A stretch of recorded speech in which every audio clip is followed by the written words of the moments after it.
Hello everybody, Dr. Yu here with the next video from the Calgary Guide video series, which explains the signs, or otherwise known as the stigmata, of chronic liver disease. As always, before we get started, please like this video just as it's starting out to help this video reach more viewers, and by subscribing to my channel. Now, chronic liver disease can encompass a variety of types, one of which includes cirrhosis that we talked about in the last video. Now, this slide does not review the causes of chronic liver disease, but instead describes the consequences of chronic liver disease as manifested by a patient. You should know, first of all, that chronic liver disease manifests in the body through two main pathophysiological mechanisms, at least the two that we currently know about. Number one is portal hypertension, increased blood pressure in the hepatic circulation. Number two is reduced liver function, otherwise known as liver insufficiency. There can be other reasons for some of the signs of chronic liver disease. Just for fun, I've named this magic. But of course I'm kidding. These mechanisms are unknown. Let's review the signs from unknown mechanisms first. So chronic liver disease can first of all cause clubbing of the fingertips, which is where the tissue of the fingertips, especially underneath the nail bed, becomes thickened and enlarged. This is usually a sign of chronic solid organ disease in general, including not just liver disease, but also lung diseases and other internal organ diseases. Liver disease can also cause pruritus, itching of the skin, which could be because of the accumulation of bilirubin underneath the skin. However, this is not confirmed. Liver disease also results in Dupuytren's contracture, which is also common in alcoholics. This is a condition involving the tendons of the palm of the hand being thickened, resulting in the inability of the finger or fingers to fully extend.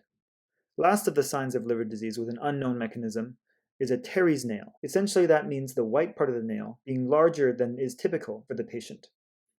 All right, let's move on to the signs caused by the first known physiological consequence of chronic liver disease, which is portal hypertension.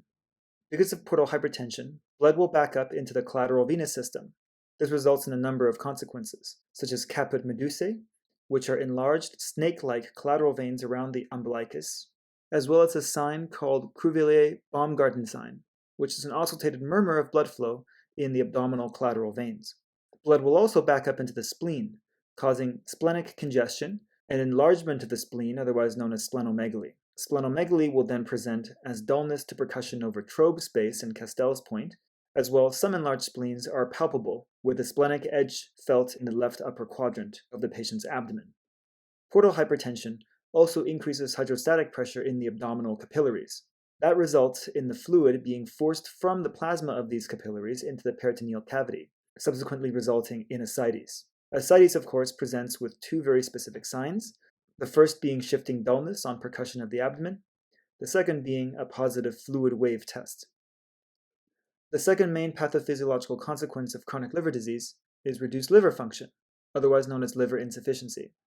One consequence of reduced liver function is that it's no longer able to synthesize the clotting factors needed by the patient. Blood clotting ability is thus reduced, resulting in easy bruising or other coagulopathies. Note that because of the concurrent reduction of anticoagulants, blood thinning ability is also reduced, which counteracts the easy bleeding and bruising effect. Another consequence of reduced liver function is reduced estrogen removal, because the liver normally functions to break down estrogen and remove it from the body. This results in an elevated concentration of estrogen in the bloodstream. Estrogen normally functions to relax arterial or smooth muscle, causing dilation of the arterioles. That results in spider nevi, aka telangiectasia, which are dilated arterioles on the skin of the upper body, drained by venules circumscribing the arteriole. Elevated estrogen levels also result in palmoerythema, caused by arterial dilation underneath the skin of the palms, but not the palmar surface of the fingers, causing the palms to appear more red.